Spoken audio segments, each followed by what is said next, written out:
Hi, Lucy. Hey, Fran. Thanks for having me.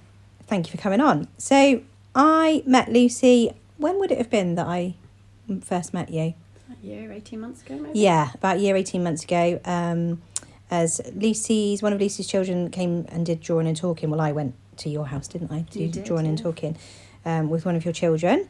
So that's how we first met. And I would come in the house and I think your child would be like, when am I starting my session? Because we would just talk and talk and talk and just like talk about everything. So I was finding out bits about you and I kind of knew you'd mentioned about your menopause and things that you'd been through then. Mm-hmm. So I already knew about that. But obviously I've seen on social media what you've been doing and where you are now. So I wanted to bring you on really to talk about that and what you've been up to since I last saw you and just anything you want to talk about, really. Amazing. Yeah, no, thank you. Yeah, so since we last saw each other, obviously I've qualified as a menopause coach. Yeah. Which is a really big deal for me because I had lots of issues going through puberty and in my 20s and 30s with endometriosis, adenomyosis, PCOS, unexplained pelvic pain, and went through chemical menopause twice. Gosh. Firstly, when I was 25. Which was a real shock to the system, obviously. It basically shuts down your ovaries. It's really similar to what actually happens when you start the IVF process, actually. So it just shuts down your ovarian function.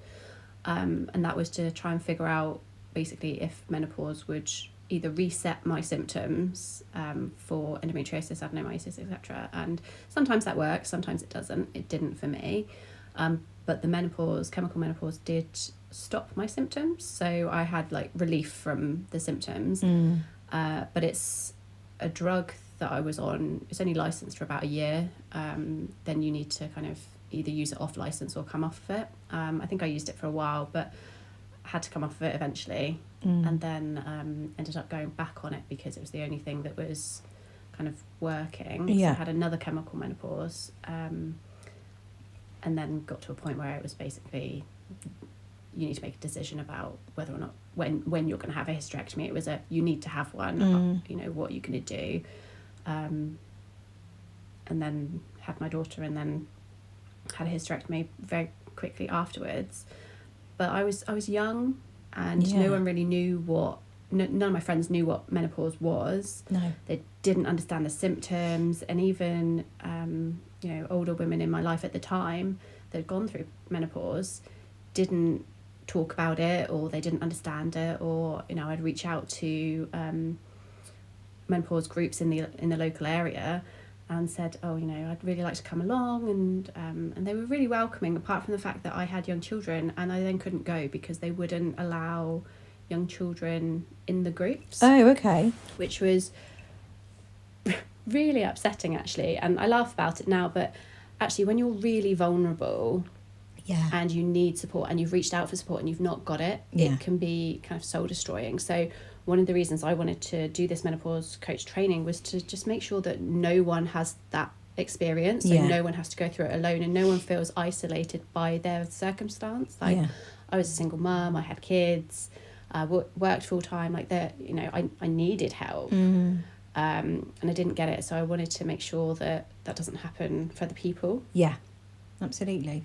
So what was their reasoning? They just didn't want like little ears around these conversations? Is that what it would have been, or something else? Well, I think that was part of it. What they actually said was, well, all our children are grown up, can you not just get a babysitter or someone else to watch the kids? And I was like, well, no, that's not quite how it works, especially when you're a single mum and babysitters cost money. And she was very young, like she was only like 18 months, 2 years old when I'd had my hysterectomy, and it had been COVID, so giving her to other people just didn't feel quite right. No. But I've had lots of conversations with women actually afterwards, and I see both sides of it, which is, there are some things that you might want to talk about talking through menopause that are a bit more intimate, that you don't want to necessarily have a conversation about in front of children. I mean, I'm quite open, so I would, but not everyone wants to, and I totally get that. But equally, it's something that half the population is going to go through, and it's going to impact everyone, because even if you're not someone that's going to go through menopause because of your biology, you're going to be impacted by it anyway. If you're a man, if you're a son, a brother, a husband, a partner, whatever it may be, someone in your life is going to go through menopause, and you need to really understand what that's like. I mean, we talk about puberty at school. Yeah. And this is effectively a second puberty. Yeah, that's right. Like, you're going to live, on average, 37 and a half years after menopause. So you're living half your adult life. Yeah. Post-menopause. Yeah. Yeah, and I remember talking to you about it at the time, because I was saying about, I don't know if I'm perimenopausal. And I remember you saying, well, basically, once you are sort of 40, you are. You're in that's the next stage, aren't you? Of going through pretty that. much. So so if you're 42 or above, the NICE guidelines, which are the guidelines that the NHS GPs have to use to figure out kind of like first, second line treatment options, is that if you're 42, they have to treat you as if you are perimenopausal, because even if your blood tests say that you're not, because blood tests actually aren't particularly effective at testing it. No, because I had a few tests, and then I think I said to you, if you are taking a form of contraception, then obviously it's a hormone, isn't it, that can mask things. Yep. Plus, sometimes they'll give you like a bog standard blood test, and they won't test with things that necessarily that link up. So like, is it like testosterone and things like that? And so your testosterone will start declining anyway. But that is a relatively steady decline. Around your 30s it starts declining.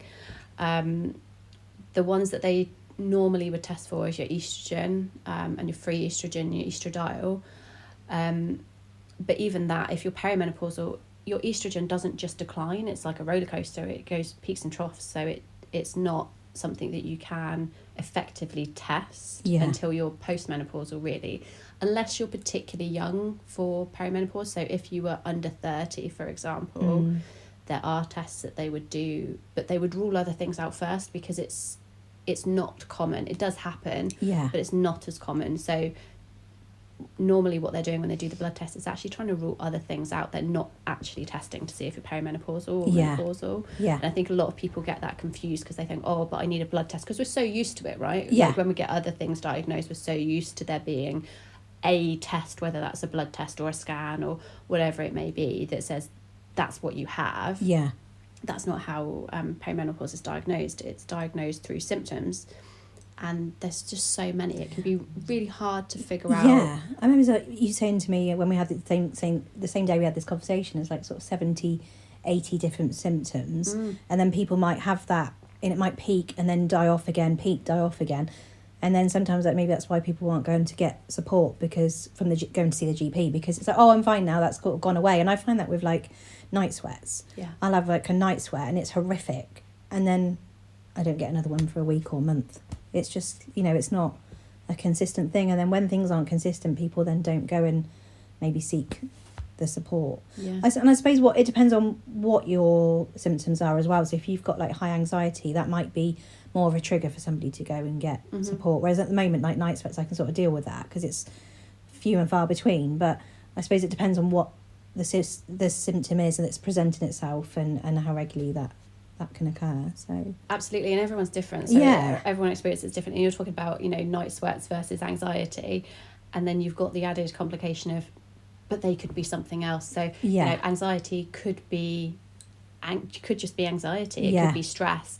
It could be like brain fog as well. That's a big one, isn't it? It's a huge one, but it's trying to figure out what it is. And if you go to the doctor and you don't know you're perimenopausal, and then the only thing that you're experiencing or that you can put your finger on is anxiety, they're going to treat the anxiety, they're going to treat the symptom, they're not going to treat the whole thing, which is again why you end up in a situation where potentially some women, and this has been the case, where women have been put on anti-anxiety and antidepressants when actually it's a hormonal thing. So they're upping these dosages, because if it's hormonal, so if it's perimenopause or another hormonal issue, the more traditional, and I say that in inverted commas because the more pharmaceutical kind of medications and antidepressants like sertralines and things like that, they won't actually treat it. So you end up on really high doses of these things, and it's not necessarily having an impact. It's just kind of making you more and more numb to. Yeah, you're masking things. I was going to say that. Masking things, but it doesn't actually get rid of the symptoms. So you just feel like you need more and more and more. Yeah.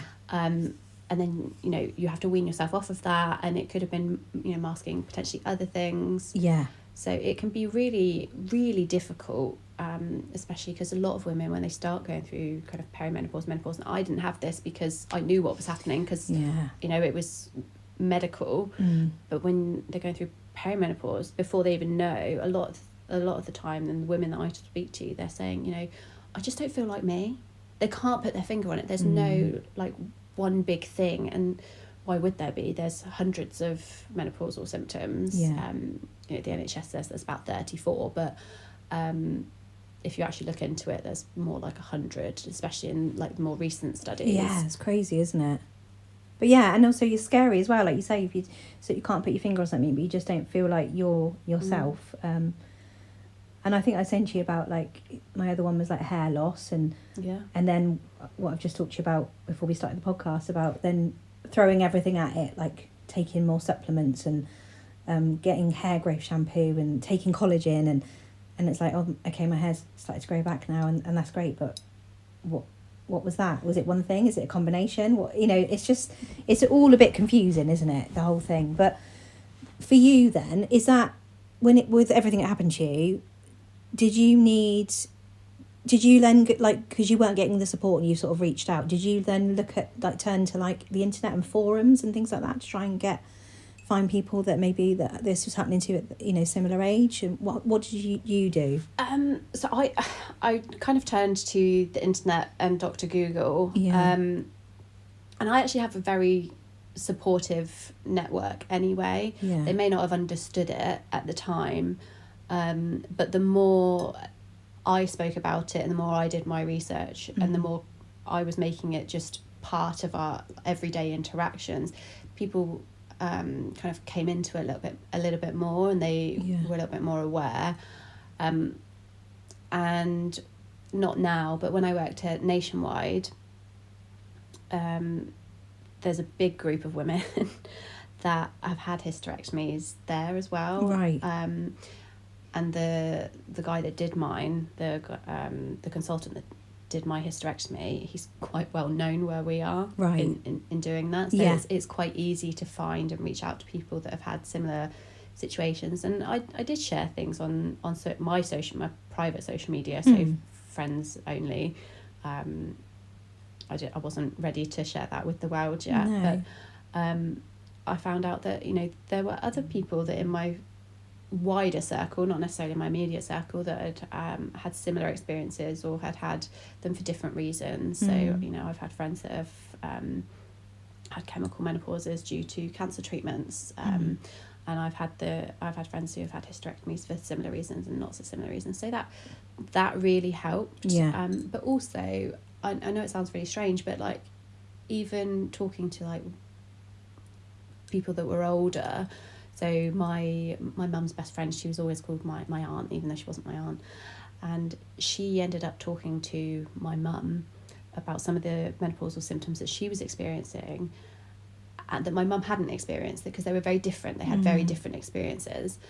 And she went, oh, but that's what Lucy talks about all the time. So after she'd had that conversation, my mum actually came and apologised, because she was like, I didn't know that was a menopause thing. Yeah. And it took someone closer to her.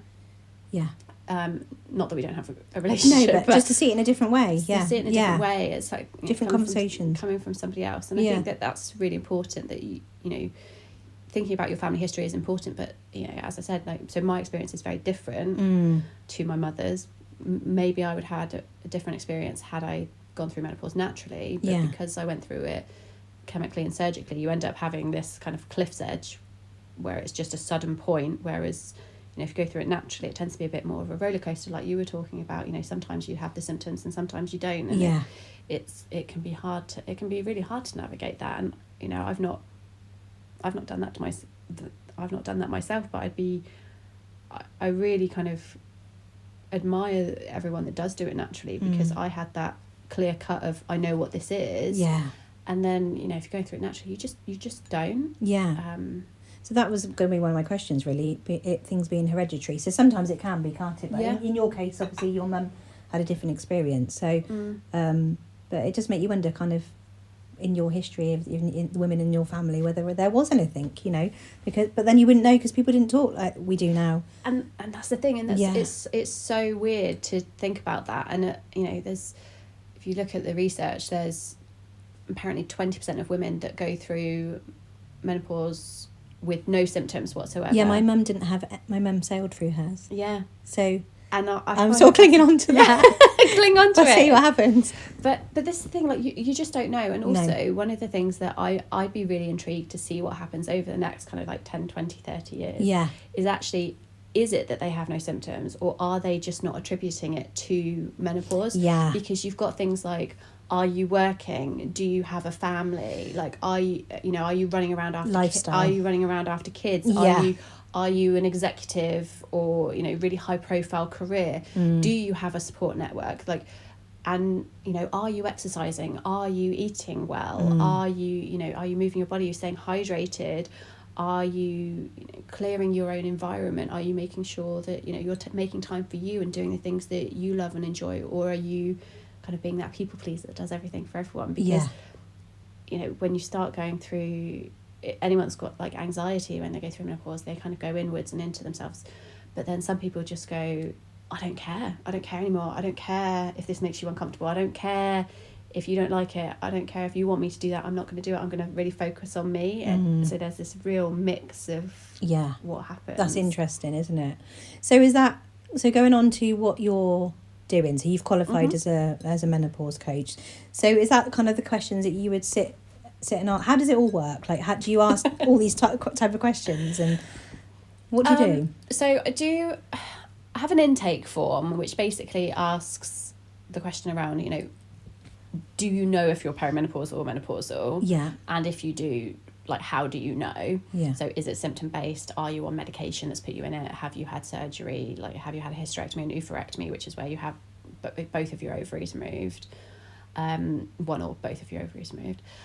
So trying to understand the type of menopause that you're going to be experiencing, because they are different.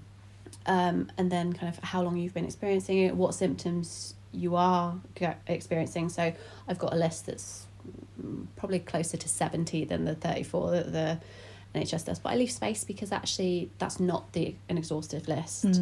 They're just the ones that people tend to talk to me most about, and there's still quite a long list. I really encourage people to track their symptoms for at least 3 months, because that you need that to have a really effective conversation with your GP, but also with yourself, to understand like how you're sleeping and eating and moving, all those lifestyle factors.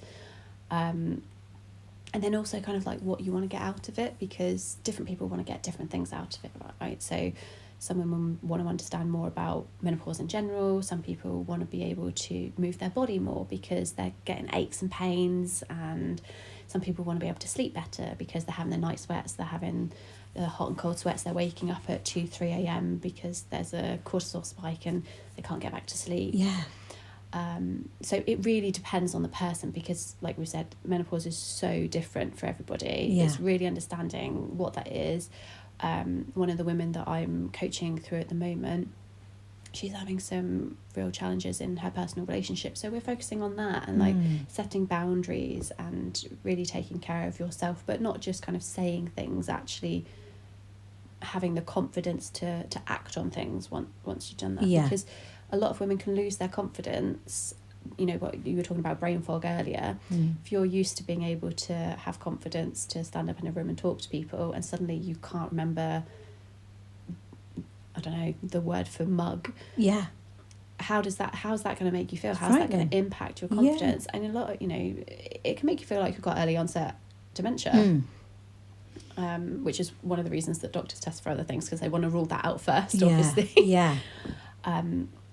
But it's I tend to take women through kind of 8 to 12 weeks of coaching. They can obviously extend that, but I think it's important to kind of have a bit of time where you're focusing in on that, what you're trying to achieve, and actually to give yourself some evidence to show that you're capable again, because that's one of the big things when you're kind of losing yourself. Yeah. You don't really feel like yourself. You just kind of need that accountability. And even if it's, I'm not there going to crack a whip at anybody.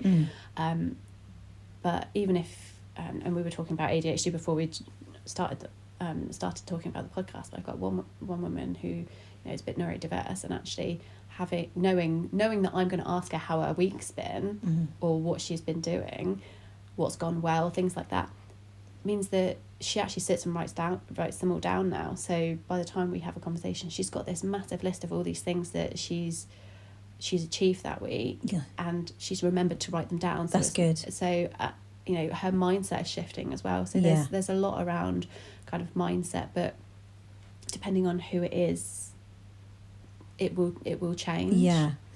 And we were just talking about before the podcast started about ADHD, and saying about, because that's going to be one of my questions, is if you are neurodiverse, if that can exacerbate your symptoms and things, and you were talking a bit about that, so are you okay to share a bit about that as well? Yeah, of course. So it absolutely can, and there's quite a lot of research out there now around the impact of things like ADHD specifically on menopause. And actually what we're finding now is that a lot of women who have ADHD but maybe didn't know that they had ADHD are now experiencing executive dysfunction, and their ADHD symptoms are getting worse. So they might be walking into things because their depth of perception, they're a bit clumsier, or they're a bit more scatty and forgetful. Just because it's more intense because of the fluctuation in your hormones, and you just can't mask it. Basically, you can't mask it anymore. No. And you may not have known you were masking anything because that's you were overcompensating for so long. And then some women that do know that they've got ADHD, it's the same for them. It does get worse. It kind of exacerbates the symptoms, which again can feel really overwhelming because you're used to being able to do things, and suddenly you're trying to navigate this whole world again. It's almost like you're going back to, like we were saying earlier, going back to puberty and trying to figure out who you are in the world and how your body works and what that feels like. And even things like your sense of smell changes and your body odor changes, so your deodorant's not going to work anymore, and you're No, but when you said it like that about it going through a second puberty, it really is. Like, when you said that makes so much sense. I've never thought about it like that before. But obviously, like you say, when you're working with these women as well, it's like sort of like empowering them to maybe to be able to go home and have the confidence to speak to their partners about what's going on, and educate them so that they can help with their relationship as well. Because if they don't know about it, and like you said, like when you're at school, you're not going to learn about that, and boys aren't going to be pulled into a room and go, right, we're going to talk to you about menopause. So for men, like sometimes they can be unintentionally cold because they don't really understand kind of what's going on, and maybe not give the right response to their partner because they don't get it. Absolutely. So they need to learn as well. So it's the whole thing.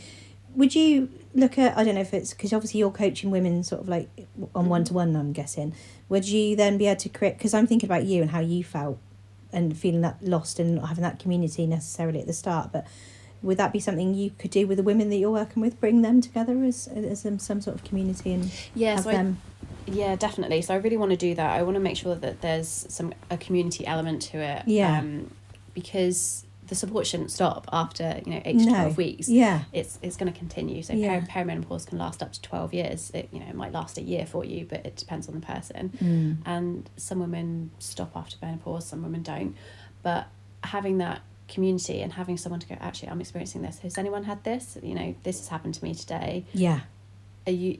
And someone else will go, oh, that happens to me all the time. This is what I do.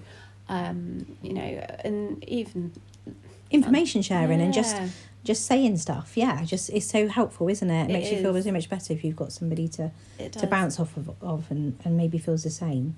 So definitely. Absolutely. So I noticed on your page you've put out there that you're looking for, how many women are you looking for at the moment to work with? I'm looking for up to 10. Okay.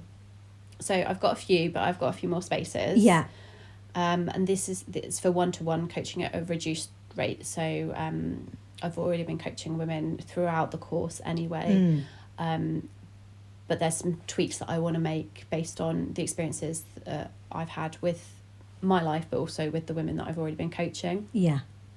And what kind of works for them. So really being able to tailor it more to people. And the more I do that, the more I can help other people as well, because like I said, everyone's is different, and you're going to want to work on different things. Some people might just be raging all the time, and they want to be able to kind of figure out why they're doing that, or why they want to run away and live in the forest and leave their husbands behind. Come Tarzan or Jane. No, it'd be Jane. Not Tarzan. That wouldn't work, that outfit on a woman. I mean, it might. You might get some looks. Put something right. What was I going to ask you? Are you looking to do face-to-face, or would you do online as well? I do both. Okay, I do so if they're not local, we're not going to cancel anybody out because you can go, actually I can reach you. Absolutely not. So I've got some women in Wales at the moment. Yeah. I've got one in Kent, one in Birmingham. So it's you can reach out to be on where we live, and also it's about what your flexibility is as well, because some people could easily go, well, I can't do that because I've got to be at work, and then I come home to my children, and it's trying to find the way around that, isn't it, to make sure people are putting themselves first. And absolutely, okay. And so I do it most of the time at the moment. It's Fridays during the day or evenings. Yeah, and sometimes that can work for people. Yeah, so that's good. Is there anything else you want to tell me about what you're doing? Have we covered it? In terms of, what I'm offering? Or... or anything else you want to talk about today? Wow. I mean, there's loads of stuff, Fran. I could probably talk to you off for hours. Yeah. But no, so I'm definitely doing that. I'm also going to be going into organisations, because over the next, something for people to look out for if they're working for companies. The Employment Rights Bills Act is changing. It's already changed. But from April this year, companies are really encouraged to have menopause policies. Yeah. And menopause action plans, and they need those in place on a voluntary basis this year. But from April next year, so 2027, if the company has more than 250 employees, they have to have one in place legally. Wow, that's amazing. Yeah, which is so good. Yeah. I mean, a lot of companies don't have them, or if they do, people don't know about them. Yeah. And sometimes they can be like a tick box exercise. So one of the things that I am also doing outside of the kind of one-to-one coaching, and I will probably do some group coaching, is going into organisations to really help and support them with that as well. Yeah. So kind of sharing the expertise, but looking at fundamentally what they need to put in place, because it can be really easy to go, oh, it's menopause, hot flushes, let's give them a fat on their desk. Yeah, open a window, yeah. dangle them out. Yeah. Yeah, exactly. Yeah. But that might not be what you need. Yeah. It might be that actually, because you're waking up in the night, you need to be able to have some flexibility, and it will depend on where you work, obviously, and like the needs of the business. Yeah. But what are those things? Like, would it be better for you to flex your time? Would you be better doing a later start and a later finish? Do you need to take more regular breaks? Do you need the fan? But outside of that, what's the support? Is there a network within the organisation where people can talk to? Have managers been trained? When I had my hysterectomy, I had 2 male line managers, and I had to have a very awkward conversation with both of them, because I knew that we did have a menopause policy, and I looked at it, and it was really comprehensive, actually. But it may be a little bit too comprehensive, because it started talking about, and I don't know how PG this... No, go for it. You can swear and do whatever you want. Amazing. I'm not going to swear, but basically it was talking about things like vaginal dryness, which is so important for women to know about, because vaginal atrophy, clitoral atrophy, any kind of sensation and dryness, you can get really recurrent UTIs and thrush when you start going into menopause. So it was really important for that information to be there, but it wasn't necessarily important for that information to be part of the workplace policy. Yeah. Whereas it was, and I also work in communication, so words matter to me. And I had to sit with these 2 male line managers and go, look, I already know this stuff, so don't worry, I will share with you. I'm more than happy, because I'm an oversharer anyway, so I'm more than happy to share with you what I need and when and what that looks like. But I said, this is the policy, and the suggestion is that you both read it, and I do think it would be helpful for you to read, because you're both married, you've both got daughters, whatever it may be. So your wife's going to go through it in the next 10, 15 years, whatever it may be. But just to pre-warn you, there is stuff in there that probably isn't necessarily appropriate for the workplace. Yeah. And I think that's also really important when you're thinking about these conversations. Like, I would have that conversation with another menopausal woman in the workplace. Yeah. Would I go in and train men on menopause and talk to them about vaginal dryness? Probably not. No. It's not that I want to hide away from that, and actually I do think that partners, etc., need to know about that, because that's going to potentially have an impact on your libido and your sex drive and your sex life and your relationship. Yeah. So that is a really important element to think about, but not necessarily with your line manager. So it's just really thinking about, what those companies need to have in place and not. Yeah. Obviously, everyone's different, and some people will be that open with their employees and some people won't. Yeah. No, but that's really interesting. I didn't realise you were going to be doing that as well. So going into some of the big companies in Swindon. Yeah, that's brilliant. Yeah. And then when you said about like speaking to men and things like that, I suppose like there's potential for you to talk to, obviously, with if you're coaching a woman and they're talking about the relationship and with their consent, talking to their partner, because that might help improve relationships at home. So like you say, you don't need to do a deep dive on it, but maybe about how they're feeling, and because they might be going, well, I keep saying the wrong thing, can you tell me what to... So that element of it. Absolutely. And men really do need to be part of this conversation, because it does impact them as well. Yeah.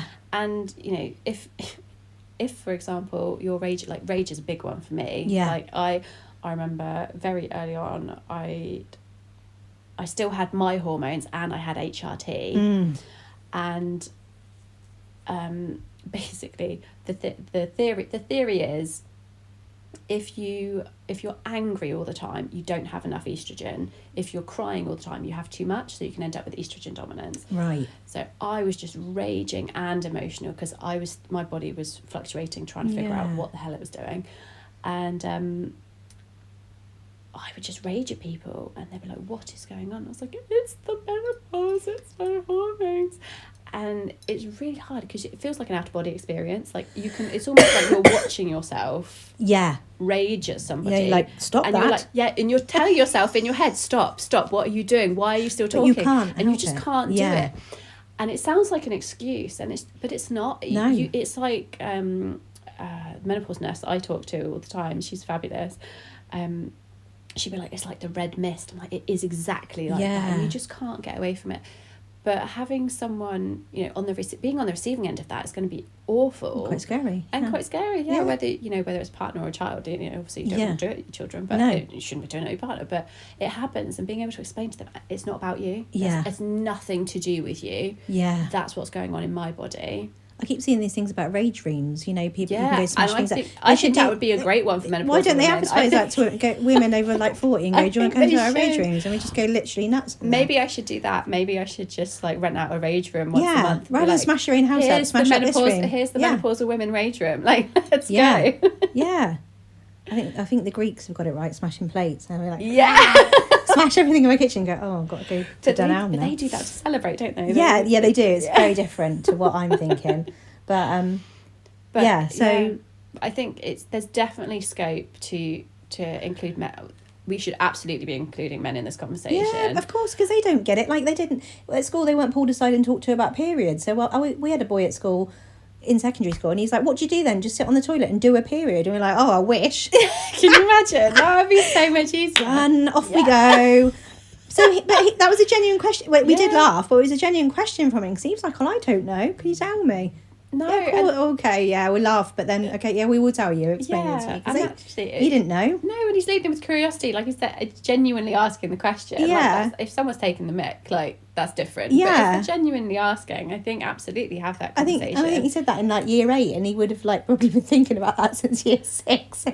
So I was like, good on him for, like, asking. Ask away. So, you don't know if you're not told, do you? So no. There's a lot of things that are minefield, I think, for guys. So, absolutely. Yeah. And also, like, as a parent as well, like, if we're talking about puberty. Yes. Like, I have a teenage son. Yeah. I've got 2 teenage girls. Well, one's nearly a teenager in a couple of weeks. But you've got double whammy. Yeah. You've got your second Yeah. puberty and they're going through puberty. And the amount of symptoms that overlap and you're just at each other. Yeah. It's insane. Yeah, we do try to laugh about it and inject some humour, because otherwise, it would be crazy. If you're all like aligned with everything going on and it's just like someone needs to leave this house right now. Yeah. It's just too much. It just gets on top of you. Yeah. Yeah, absolutely. It's huge.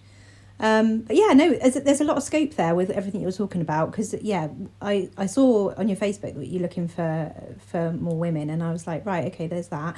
And now you said about the businesses, and then I'm thinking about, like you said, about creating community, which is what I'm trying to do with my podcast. Absolutely. And I know I've created one with drawing and talking in the families, but aligning it together with what all these different things that people are offering. Let's all talk about that and bring it all in.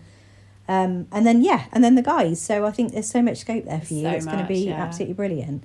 So are you going to be doing this full time? What's kind of the situation? Not at the moment. So obviously I still have my corporate job at the moment. Yeah. The plan is to move into this. Yeah. Absolutely, because there is just so much scope. Yeah, and I don't personally know anybody else doing this. I only know you. You only know me. Well, which is great. That's great. It's great for you. It's great for me. Yeah. So I do, obviously, because I've trained with other women, and oddly, I trained, and it was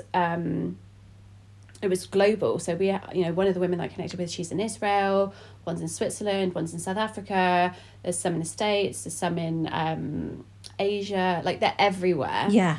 And one of them is actually down the road from me. No way. So we meet up for a coffee, and we actually ran a menopause group. We ran it just as a one-off, but we're probably going to do it on a kind of semi-monthly basis, so bi-monthly basis. And that was up at the Blunsdon House Hotel. Okay, it was nice up there as well. It's nice setting for it. Yeah. But I've also spoken to the owner of the little cafe by me. Mm-hmm. Because they rent it out in the evenings I know as the well. one you mean. Oh yeah. Cafe Violetti. Yeah. I've already spoken to them, and they were like, you can absolutely use the space. So I'm going to start doing that, but I don't want to. It's always like I need people to be willing to go before I book it. Yeah. So I need to make sure that there's enough demand for it. Yeah. But I'd love to do that kind of at least once a month there, maybe on like a weekday evening. Yeah. Maybe like 5:30 till 6:30, or 6:30 till 7:00. Like just some time where people can just come and chat about it, and like you were saying, that community element, just kind of chat and understand and share, and kind of build friendships. Some friendships. Yeah, I was going to say exactly. That. Yeah, no, it's lovely. Yeah. So we'll be doing that as well. Which would be really nice. Oh, excellent. I'm excited for you. I love it when people are starting out and doing what they do, and just I like hearing people's backstories about why they do what they do as well. So yeah, it's great. Well, thank you very much for chatting to me today. That's all right. Thanks for having me. Thank you. It's been fun.